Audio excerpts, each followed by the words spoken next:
തിരഞ്ഞെടുപ്പ് ഫലം വരുമ്പോൾ നമ്മൾ ആദ്യം നോക്കുന്നതെന്താ? ആരാണ് ജയിച്ചത്, ആരാണ് തോറ്റത്, അല്ലേ? പക്ഷേ ആ കണക്കുകൾക്കപ്പുറം ഒരു നാടിന്റെ ഹൃദയമിടിപ്പുണ്ട്. ഓരോ ജനവിധിയും വെറും അക്കങ്ങളല്ല, അത് ഒരു ജനതയുടെ പ്രതീക്ഷകളും ആശങ്കകളുമാണ്. ഈ വിശകലനത്തിൽ നമ്മൾ തിരുവനന്തപുരത്തെ ഒരു മത്സരമായിട്ടല്ല കാണുന്നത്, മറിച്ച് ജനങ്ങളുടെ ശബ്ദം കേട്ട് അവർക്ക് വേണ്ടി പ്രവർത്തിക്കുന്ന ഒരു നല്ല ഭരണം എങ്ങനെ രൂപപ്പെടുത്താം എന്നതിനുള്ള ഒരു രൂപരേഖയായിട്ടാണ്. അപ്പോ ഈയൊരു വിശകലനത്തില് നമ്മൾ 6 കാര്യങ്ങളാണ് നോക്കാൻ പോകുന്നത്. ആദ്യം ജനവിധി എന്താണ് പറയുന്നതെന്ന് നോക്കും. പിന്നെ ഇവിടത്തെ മണ്ണിനെയും മനുഷ്യരെയും അടുത്തറിയും. അതിനുശേഷം രാഷ്ട്രീയ സൂചനകൾ, ആളുകൾ എന്തിനാണിങ്ങനെ വോട്ട് ചെയ്യുന്നതെന്നതിന്റെ കാരണങ്ങൾ എന്നിവയെല്ലാം പരിശോധിച്ച് ഒരു നല്ല ഭരണത്തിനുള്ള രൂപരേഖ ഉണ്ടാക്കും. അവസാനം ഏതൊരു നേതാവിനും വേണ്ട ഏറ്റവും പ്രധാനപ്പെട്ട ഒന്നായ വിശ്വാസം എങ്ങനെ നേടാമെന്നും നോക്കാം. അപ്പോ ഒന്നാമത്തെ കാര്യം, എന്താണ് ഈ ജനവിധി ശരിക്കും? ഇതൊരു കുതിരപ്പന്തയമല്ല. ആരാണ് മുന്നിൽ ആരാണ് പിന്നിൽ എന്നതിനേക്കാൾ ജനങ്ങൾ അവരുടെ വോട്ടിലൂടെ നമ്മളോട് എന്താണ് പറയാൻ ശ്രമിക്കുന്നത്, അതാണ് പ്രധാനം. ഈ കണക്കുകളുണ്ടല്ലോ, അതൊരു കണ്ണാടി പോലെയാണ്. അതിൽ കാണുന്നത് ജനങ്ങളുടെ പ്രതീക്ഷകളാണ്. അതെങ്ങനെ യാഥാർത്ഥ്യമാക്കാം, അതാണ് നമ്മൾ നോക്കുന്നത്. ഇനി നമുക്ക് രണ്ടാമത്തെ ഭാഗത്തേക്ക് കടക്കാം. ഈ നാടിനെയും ഇവിടുത്തെ ആളുകളെയും പറ്റി സംസാരിക്കാം. കാരണം ഏതൊരു രാഷ്ട്രീയത്തിന്റെയും തുടക്കം ജനങ്ങളിൽ നിന്നാണല്ലോ. കണക്കുകളൊക്കെ പിന്നെ വരും. ആദ്യം അവരുടെ ജീവിതം, അവരുടെ പ്രശ്നങ്ങൾ, അവരുടെ സ്വപ്നങ്ങൾ. നമുക്കതിലേക്ക് ശ്രദ്ധിക്കാം. ഈ ചിത്രം നോക്കൂ. തിരുവനന്തപുരം എന്ന് പറയുമ്പോൾ നമ്മുടെ മനസ്സിൽ വരുന്നത് ഒരു നഗരമാണ്. പക്ഷെ അതുമാത്രമല്ല തിരുവനന്തപുരം. ഒരു വശത്ത് തലയെടുപ്പോടെ നിൽക്കുന്ന സെക്രട്ടേറിയറ്റും ടെക്നോ പാർക്കും, മറുവശത്ത് ഈ നാടിന്റെ ജീവനാഡിയായ തീരദേശം, കടലിനോട് പൊരുതി ജീവിക്കുന്ന ഒരു വലിയ സമൂഹം. ഈ 2 ലോകങ്ങളും ഒന്നാണ്. നഗരത്തിലെ തിരക്കും തീരത്തെ ആശങ്കകളും ഒരുമിച്ച് മനസ്സിലാക്കാതെ തിരുവനന്തപുരത്തെ പൂർണ്ണമായി മനസ്സിലാക്കാൻ സാധിക്കില്ല. ഇവിടത്തെ ആളുകൾ എങ്ങനെയാണെന്ന് നോക്കിയാലോ? വളരെ വൈവിധ്യമുണ്ട്. ജനസംഖ്യയിൽ ഭൂരിപക്ഷം ഹിന്ദുക്കളാണ്. അതിൽ തന്നെ നായർ, ഈഴവ സമുദായങ്ങൾക്ക് വലിയ സ്വാധീനമുണ്ട്. കൂടെ തന്നെ നിർണായക ശക്തിയുള്ള ക്രിസ്ത്യൻ, മുസ്ലിം ന്യൂനപക്ഷങ്ങളുമുണ്ട്. പട്ടികജാതി വിഭാഗവും ഒരു പ്രധാന ഘടകമാണ്. ഇനി ജോലി നോക്കിയാലോ? സർക്കാർ ഉദ്യോഗസ്ഥരും IT പ്രൊഫഷണലുകളും ഒരു വശത്ത്, സാധാരണക്കാർ മറുവശത്ത്. അപ്പോ ഒരു നേതാവിന് ഇവരെ എല്ലാവരെയും ഒരുമിച്ചു കൊണ്ടുപോകണം.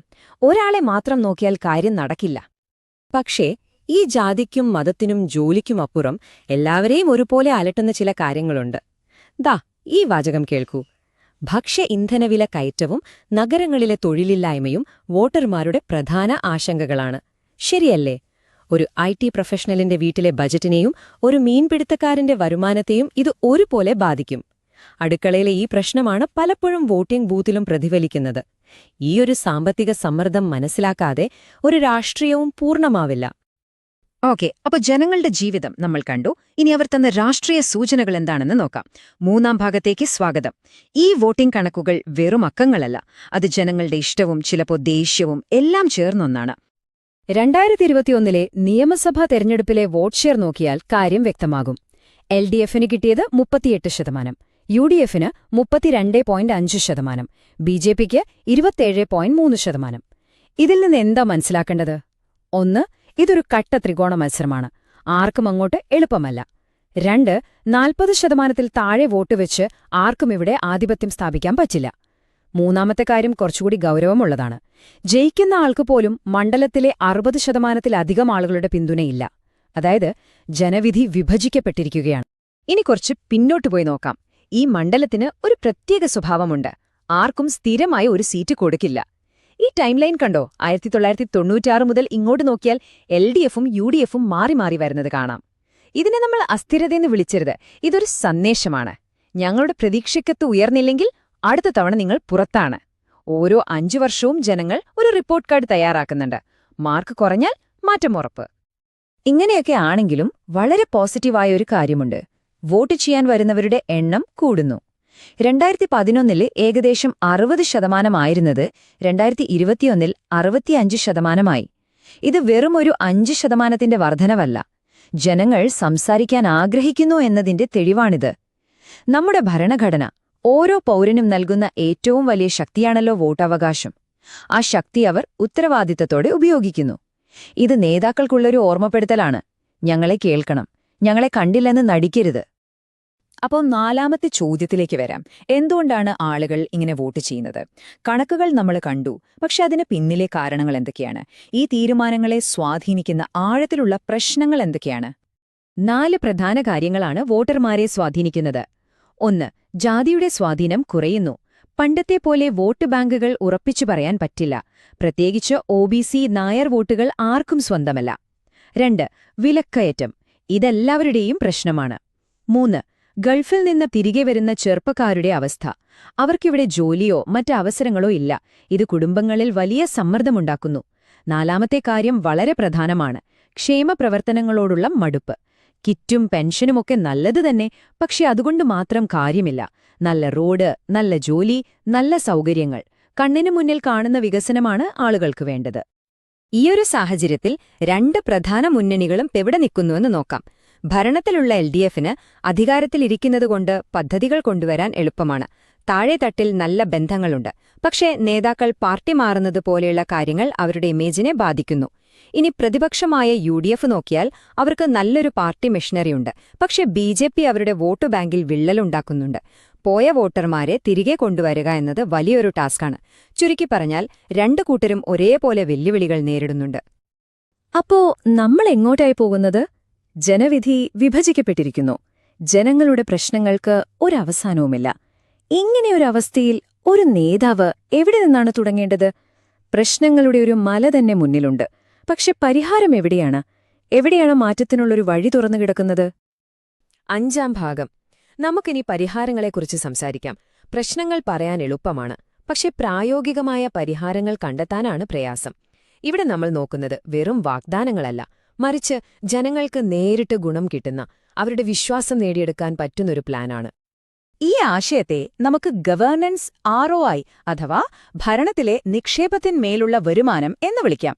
ചിന്തിച്ചു നോക്കൂ, ജനങ്ങൾ അവരുടെ വോട്ടെന്ന നിക്ഷേപം നടത്തുന്നു. അതിനു പകരമായി അവർക്ക് എന്ത് തിരികെ കിട്ടുന്നു? നല്ല ജോലി, നല്ല റോഡ്, ക്ഷേമപദ്ധതികൾ സമയത്ത് കിട്ടുന്നത്, സർക്കാർ ഓഫീസിൽ പോയാൽ നല്ല പെരുമാറ്റം. ഇതെല്ലാമാണ് ആ റിട്ടേൺ. വോട്ടർമാർ ഇപ്പോൾ ഈ ROI ആണ് നോക്കുന്നത്. വിശ്വാസം നേടാൻ വലിയ പ്രഖ്യാപനങ്ങൾ വേണ്ട. പകരം ആളുകളുടെ ജീവിതത്തെ എല്ലാ ദിവസവും ബാധിക്കുന്ന 3 കാര്യങ്ങളിൽ ശ്രദ്ധിച്ചാൽ മതി. 1. ആരോഗ്യം. നമ്മുടെ പ്രൈമറി ഹെൽത്ത് സെന്ററുകൾ 24 മണിക്കൂറും പ്രവർത്തിക്കണം, ടെലിമെഡിസിൻ സൗകര്യത്തോടെ. 2. ക്ഷേമപദ്ധതികൾ. എല്ലാവർക്കും റേഷൻ കാർഡ് ഉറപ്പാക്കുക, പ്രായമായവർക്ക് ഒരു ചെറിയ അധിക സഹായം നൽകുക. 3. ഗതാഗതം. തിരുവനന്തപുരത്തെ ട്രാഫിക് ബ്ലോക്ക് എല്ലാവർക്കും അറിയാമല്ലോ. പണി തീരാതെ കിടക്കുന്ന ഫ്ലൈ ഓവറുകൾ പൂർത്തിയാക്കുക. ഇതൊക്കെ നടന്നാൽ ജനങ്ങൾക്കത് നേരിട്ട് അനുഭവിക്കാൻ പറ്റും. ഈ കാര്യങ്ങളെല്ലാം ജനങ്ങളിലേക്ക് എത്തിക്കാൻ നല്ലൊരു ആശയവും വേണം. അതിന് നമുക്ക് ചതുർമുഖ സിദ്ധാന്തം എന്ന് വിളിക്കാം. അതായത്, ഒരു നേതാവിന് 4 മുഖങ്ങൾ വേണം. ബ്രഹ്മാവിനെപ്പോലെ പുതിയ വികസനങ്ങൾ സൃഷ്ടിക്കുന്നയാൾ, വിഷ്ണുവിനെപ്പോലെ നാടിന്റെ സമാധാനം സംരക്ഷിക്കുന്നയാൾ, ശിവനെപ്പോലെ ടെക്നോളജി ഉപയോഗിച്ച് പഴയ സിസ്റ്റങ്ങളെ മാറ്റിമറിക്കുന്നയാൾ, പിന്നെ ദുർഗയെപ്പോലെ സ്ത്രീകളുടെയും സാധാരണക്കാരുടെയും നീതിക്ക് വേണ്ടി നിലകൊള്ളുന്നയാൾ. ഈ 4 റോളുകളും ഒരുമിച്ച് ചെയ്യുമ്പോഴാണ് ഭരണം പൂർണ്ണമാകുന്നത്. അങ്ങനെ നമ്മൾ അവസാന ഭാഗത്തേക്കെത്തി. വിശ്വാസത്തിലേക്കുള്ള വഴി. പ്ലാനുകളും തന്ത്രങ്ങളുമൊക്കെ ഒരു വശത്ത്.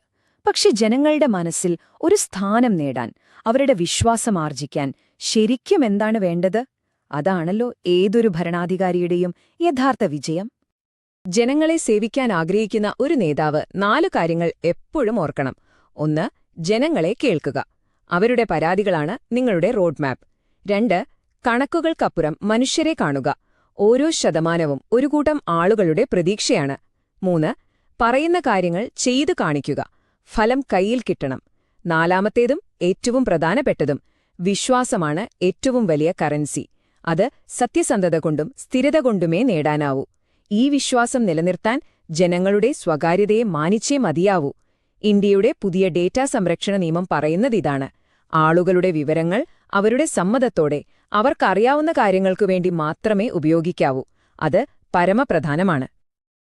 അപ്പോൾ അവസാനത്തെ ചോദ്യം ഇതാണ്: രാഷ്ട്രീയമായി ഇത്രയധികം അസ്ഥിരതയുള്ള ഈ കാലഘട്ടത്തിൽ കേവലം ഡേറ്റയുടെയും മനുഷ്യന്റെ അന്തസ്സിന്റെയും അടിസ്ഥാനത്തിൽ ഒരു നേതാവിന് യഥാർത്ഥത്തിൽ ഒരു ജനവിധി കെട്ടിപ്പടുക്കാൻ സാധിക്കുമോ?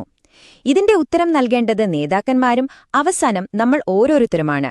നിങ്ങൾക്ക് ജനങ്ങളെ കേന്ദ്രീകരിച്ച് പ്രവർത്തിക്കുന്ന ഒരു നേതാവാകാനും നിങ്ങളുടെ മണ്ഡലത്തെ ഉയരങ്ങളിലെത്തിക്കാനും ആഗ്രഹമുണ്ടെങ്കിൽ blueprintstrategies.ai-യുമായി ബന്ധപ്പെടുക. mjr@blueprintstrategies.ai എന്ന ഇമെയിൽ വിലാസത്തിലോ 08042041602 എന്ന നമ്പറിലോ വിളിക്കാം. രാഷ്ട്രീയത്തിനപ്പുറം ഒരു ലക്ഷ്യം.